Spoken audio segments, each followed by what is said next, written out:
this is how I traded my college tuition for a Lotus Elise.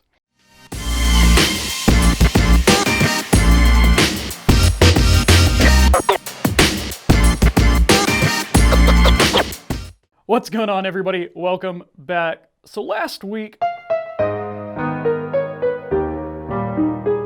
Brandon and I did something a little bit different. We got in front of the green screen and we told you the story of my R32 Skyline that me and him built, and it just crosses my mind that I totally never mentioned DeMarcus and his help right at the beginning of that. DeMarcus, if you see this, I'm sorry. He helped us quite a bit at the beginning, and I feel really bad for not mentioning him because he did help quite a bit too. The end stretch was all me and Brandon, and so since that entire build is kind of like blocked off from my memory, the emotional drainage from the end of that, I just wasn't thinking. But yeah, we thought it would be fun to do kind of that's off the cuff, unscripted, one take videos on just stuff that we, weren't filming at the time. And so today I want to tell y'all about I don't know if it's going to be funny. If I can tell it as well and as entertaining as it is in my head, it might be funny. But this is how I traded my college tuition for a Lotus Elise. Ooh. So this story starts with a blown up Mazda Speed 3. Nothing out of the normal there. Nothing out of the normal. If you've blow up just sitting there, I've seen it. I have literally seen it. If you are a Mazda Speed 3 enthusiast, you've probably had your engine rebuilt. I had the engine on mine rebuilt twice, and it blew up a third time. And that's another story of itself, but basically I bought a Mazda Speed 3. That was a fresh dealer trade-in that was supposedly still under warranty. Turns out it was not under warranty anymore, and the Mazda shop tried to charge my broke 18-year-old ass just for looking at it when it was supposed to be under warranty. That's kind of a boring story, but it all does eventually lead to me trading my college scholarship or college tuition for a Lotus Elise. That Mazda Speed 3, still one of my favorite cars, minus all of the problems. It was incredibly fast, and mine was the 08.5, and so it had like the piano black interior and the leather with Alcantara. It didn't have the ugly, cloth seats that most Mazda Speed 3s have. But can't go to school anymore because I have a blown up car. I have an 8 a.m. class that's an hour and a half away. And so the car has been sitting. I've been skateboarding everywhere, trying to go to work. It's kind of hard to skateboard an hour and a half. It kind of turns it into a couple of trips. And I suppose I could have maybe woke up at 6 and taken the bus, but it was my first year in school and that motivation was not there. No, motivation was never there for school, actually. So I start looking around. I need a car to replace my blowed up Mazda Speed 3. And I want something the top comes off, something a little bit cooler. I've always had just import cars. I really wanted an S2000. That just sounded like a great idea. Still need to get one of those. Yeah, I'm still going to get an S2000 at some point. But if you picture that's the year is 2009. I just graduated high school a year prior, or not a year prior, but some months prior. And oh, what a time. Apple released a laptop without a keyboard. We call it the iPad.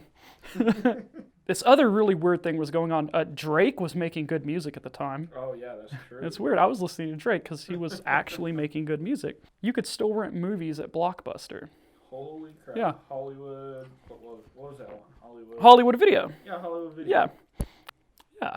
Whole weekend was set up for it. And that was only just 10 years ago, It wasn't even... Jar of honey roasted peanuts.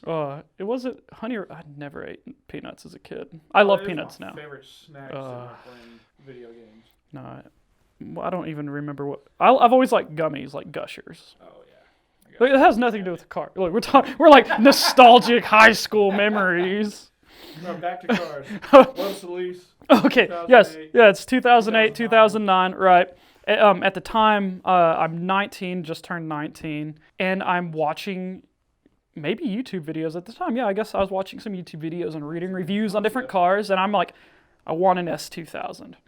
And so I'm doing a filtered search like on, I don't know, Ask Jeeve or something like, and I have like my price range set, and one of the filters is convertible, right?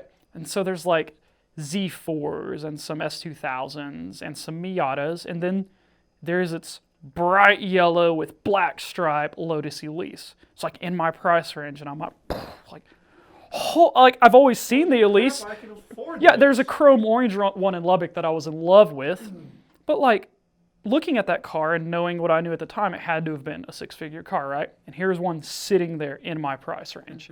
The rudimentary gears are spinning. What can I do to get this car? Because while it was in my, like in the price range, it was at the very end of like, if this is probably really not in my price range. You know, when you're searching for cars, you're like, okay, I know what I really can afford, but let's just go another 10 grand and see. Yeah. And I also am making payments on a blown up Mazda Speed 3 that I was way upside down on. So even getting into another car that is more expensive than what I owe on this note, this is going to be pretty hard. And I decide to go to an esteemed quality establishment here in Lubbock, Texas, known as Rager Dykes. You should pause the video and just do a Google search for them and see how reputable this business now is.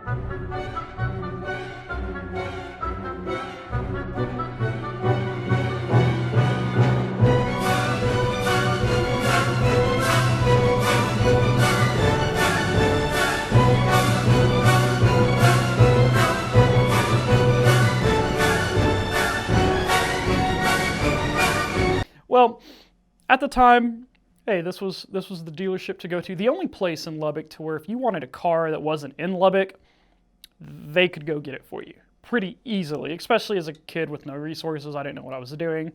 So I went and approached them and I showed them, hey, I have this Lotus Elise that I would really like to buy. Could you procure it for me? And they said, absolutely, we can do that for you. It's in New Mexico. It's only 7 or 8 hours away, tops. Let's run some numbers. And what is your trade-in? I'm like, oh, I have this beautiful 2008 Mazda Speed 3, low miles, very well taken care of, definitely does not have the meth injection kit and full bolt-ons, and definitely does not have a spun bearing. Side note, the car is in the shop, getting what I thought was a full rebuild on the engine, and I was guaranteed that it was going to come out much better than it was before. So at the time, I didn't think I was doing anything really deceptive.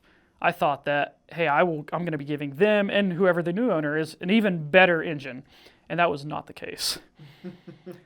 So I tell them, hey, I can trade you this Mazda Speed 3. Here's my bank information. Here's what I owe on it. Said, okay, yeah, we'll go run the numbers. I told them that the car was like out of town, like maybe my mom had it or something like that, right? Be like, you'll have it next week, but here's pictures and stuff of it. They come back and said, hey, we can make this deal work, but to get it down to where your payments need to be, we need a significant amount of money because I'd never bought a car on my own before. And I'm at that age where I'm not going to rely on anybody. I'm not going to ask my dad to co-sign. I'm trying to be independent. And it was a lot of money. Initially, I'm really disappointed. I go home and I sit down and I start thinking, like, where can I come up with this significant amount of money quickly? At the time, it was probably the cheapest Elise in the market, and so I knew it wasn't going to last very long. And then I remembered that I had loving grandparents that wanted me to have a life better than theirs. And so they had put aside a bond for my education. Like, well, this is great. I don't need my education, but I need this car.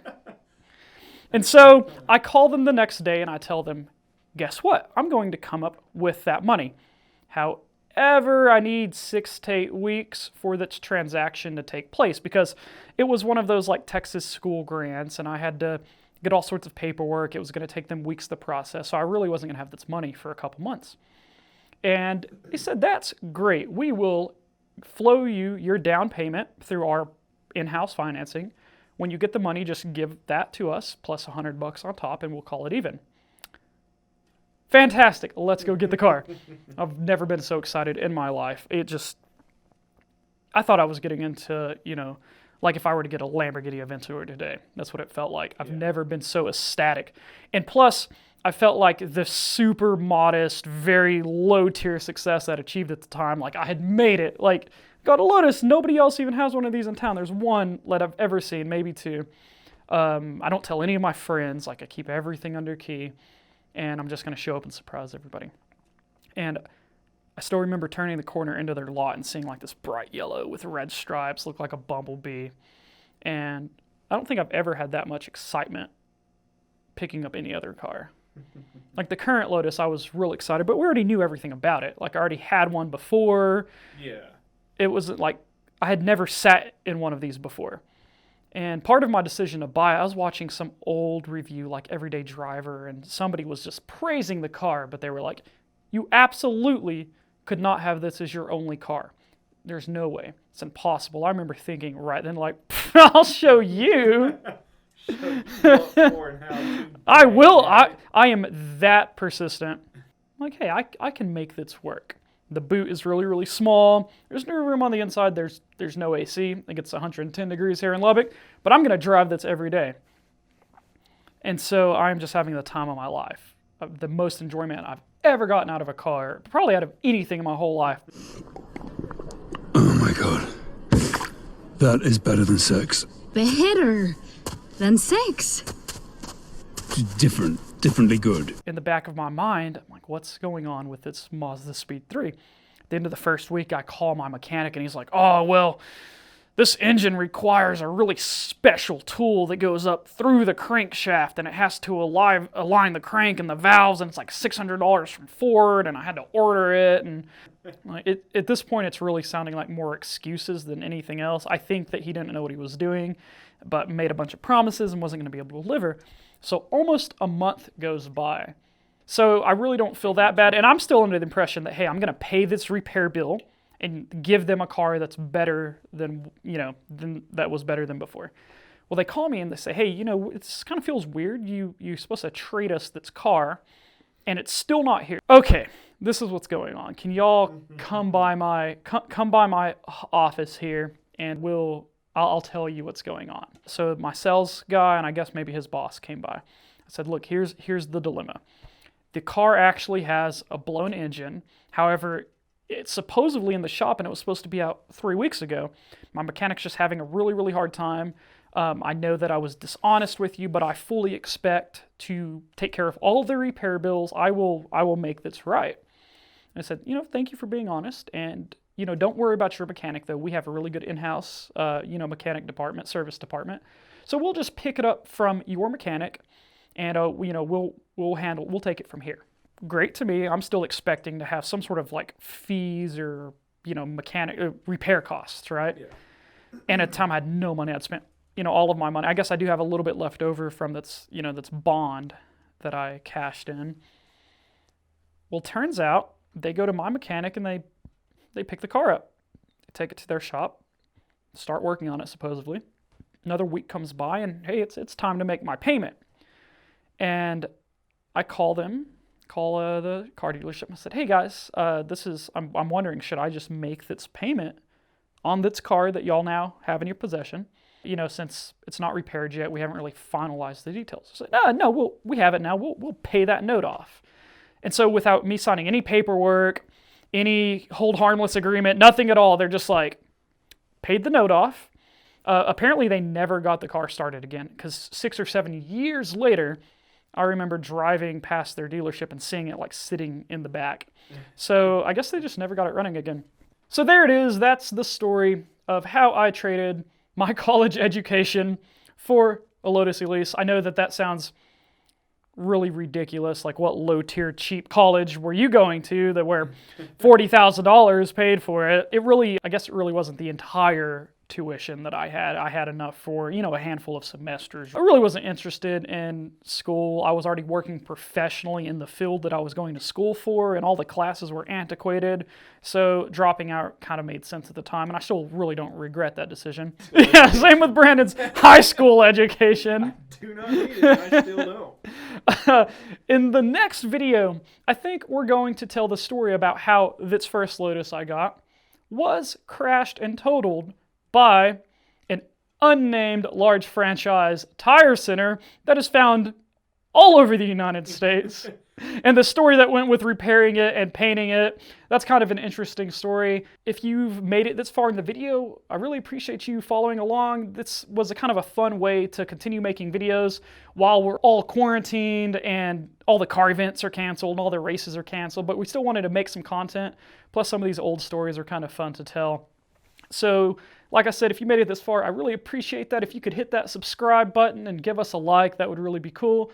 And we hope that y'all stay safe out there, and we'll see you next time.